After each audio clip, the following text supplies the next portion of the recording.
Welcome back to Pete's Dugout. Hope you're all having a good day. This is episode number 2 of my FIFA 23 career mode with Coventry City. Just wanted to start the video with a quick thank you to everyone who watched and liked my first video. I really do appreciate the support. We're going to pick things up with the positive news that McFadzean's injury is just a bruised elbow and he will be back in 5 days' time. I really wasn't enjoying the thought of losing my captain for a few weeks after the first game of the season, so that's great. We also accepted a loan deal for youth striker Fabio Tavares.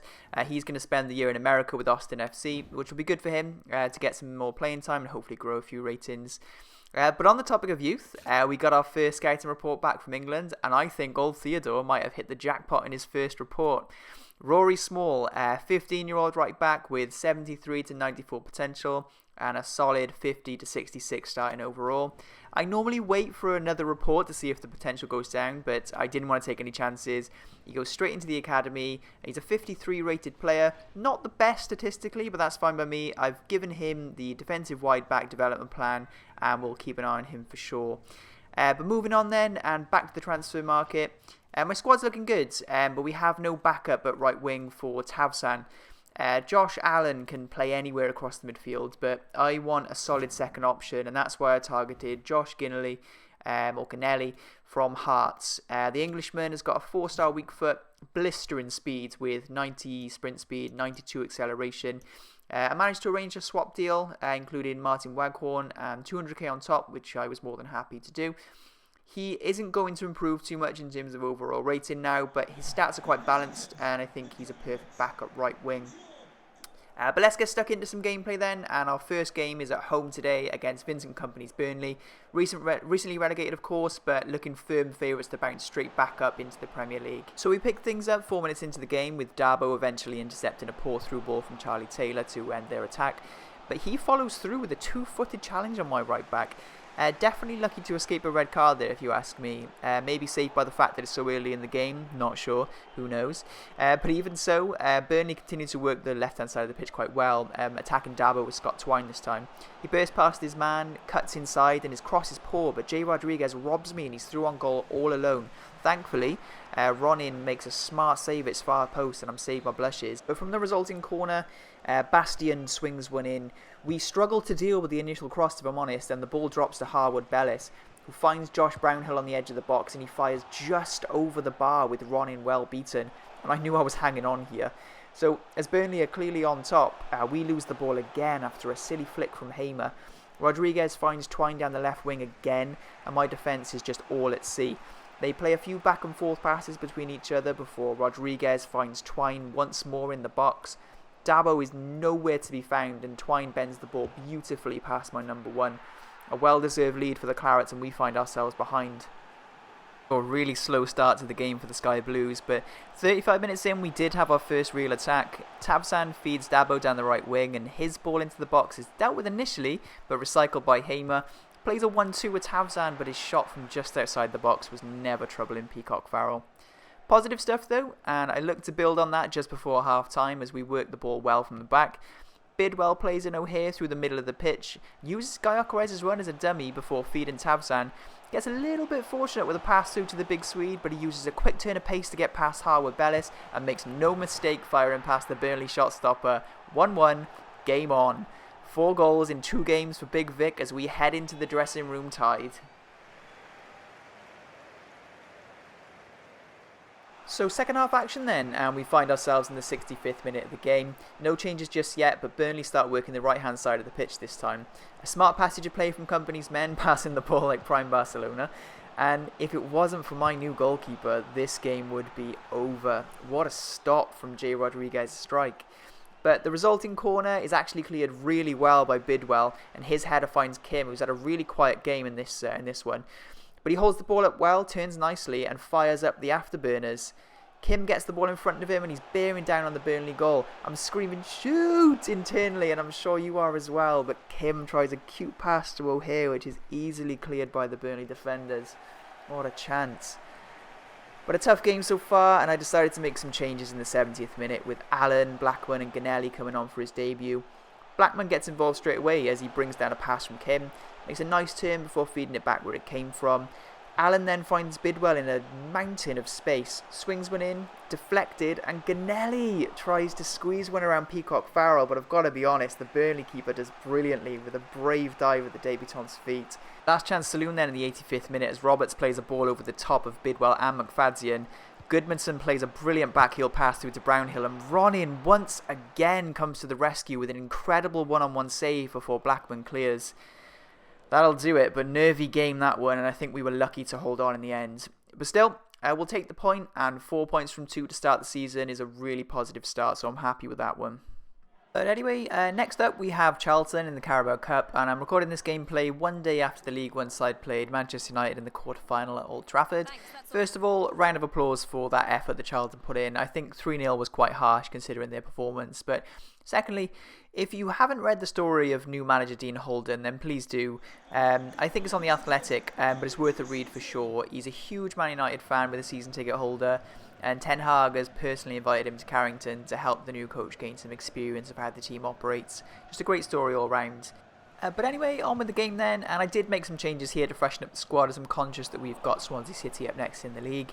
Ronny and Bidwell are the only 2 players from my starting lineup, and it's actually Bidwell, 17 minutes in, who goes on a lovely solo run after winning the ball back, but he pulls his shot just wide from inside the box.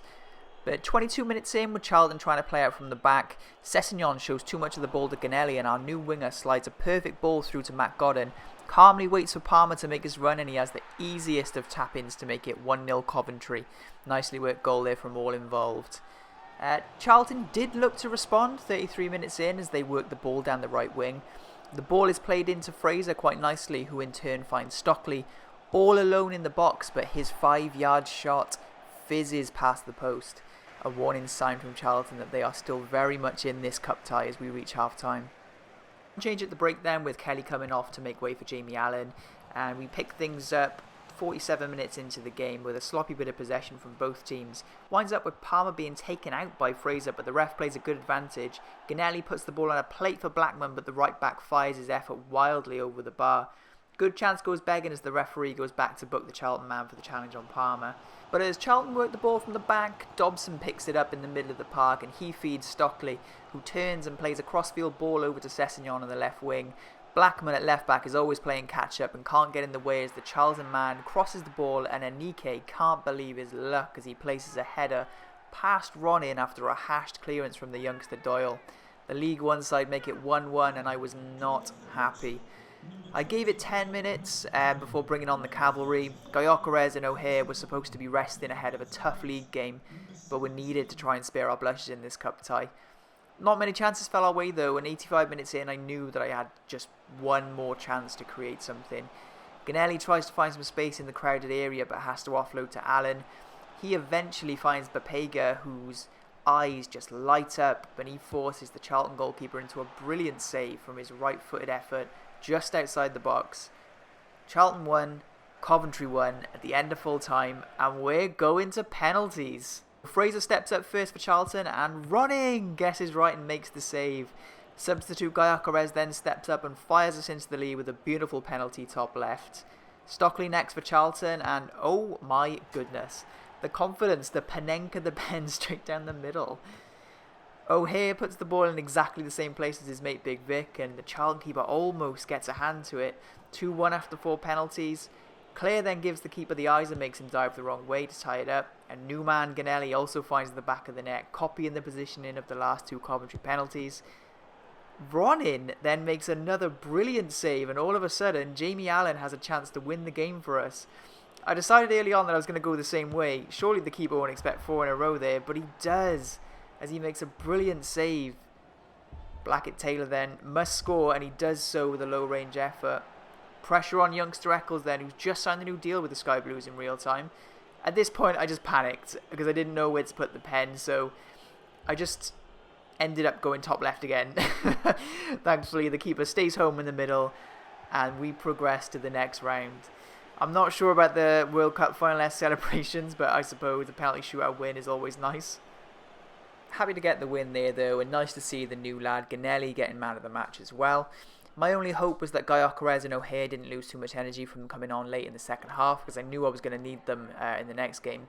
But before we get there, some transfer admin as we sell Hilsner to Excelsior Rotterdam for a very small fee. He's not going to play much, if at all, here, so I'd rather cash in and free up some of the wages on the books.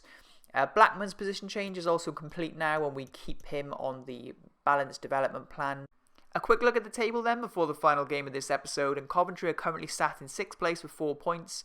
Positions 1 through 5 have all got 6-point perfect starts, but we've also got the best goal difference thanks to our 5-0 drubbing of Hull City in episode 1. Back to the starting lineup then for the next game as we take on Swansea City in my home country Wales. You'd be forgiven for not realising that I'm Welsh because my accent really isn't that thick at all. But anyway, looking to continue our unbeaten run of 3 games to start the season, and we pick things up 5 minutes into the game as Swansea give the ball away really cheaply. Hamer and O'Hare then link up really nicely in the middle of the pitch, and Callum is away. The defence tries to collapse on him, but he plays a perfectly timed ball over the top for the big Swede. And Gyökeres takes one touch with his head to compose himself and fires straight past Fisher.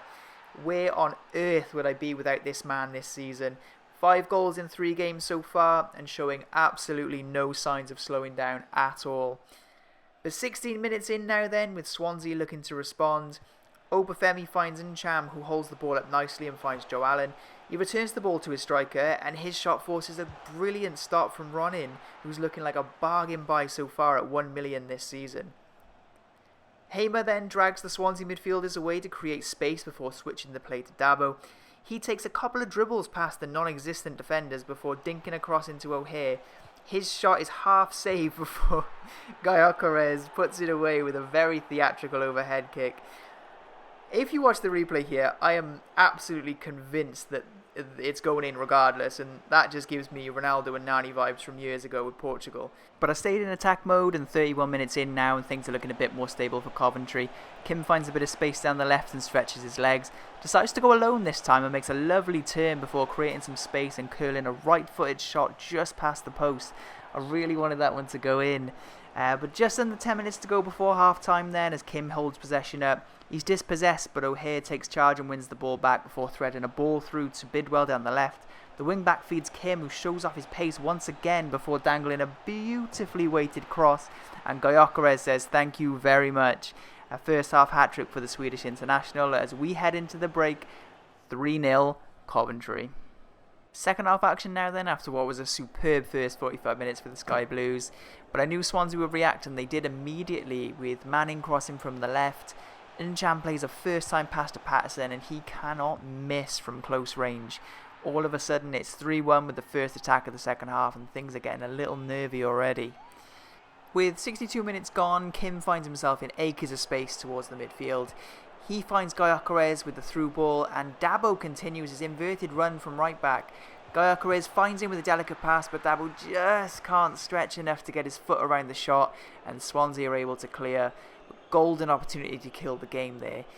Time for subs now, and my usual suspects Blackman and Ganelli come in for Dabo, and a very quiet day for Tavsan in this one. But 74 minutes gone, and Swansea play the ball down the right hand side of the pitch. The passing is really crisp and eventually makes its way through to Perot, who sorts his feet out and bends the ball past Ronny. Came as no surprise to me this one, because Perot always scores against me when I play against him. But just like that, it's 3-2, and I'm at risk of throwing away a 3-goal first half lead. 5 minutes left, and it's panic stations as Panzo is dispossessed in a dangerous area. Grimes feeds my nemesis Perot, who sets up Patterson for the first time ever, and thank goodness he fluffs his lines and I'm able to hang on for the win. Really not the ending to the game that I wanted with that second half meltdown. But we get the job done, and Coventry come away with all 3 points, and Gyökeres comes away with the match ball. But that's going to do it for another episode of FIFA 23 Career Mode on Pete's Dugout. Thank you so much for taking the time to watch my video. If you did like it, then please do let me know down below. I'm still working on that outro, but I'll be back with another episode very soon.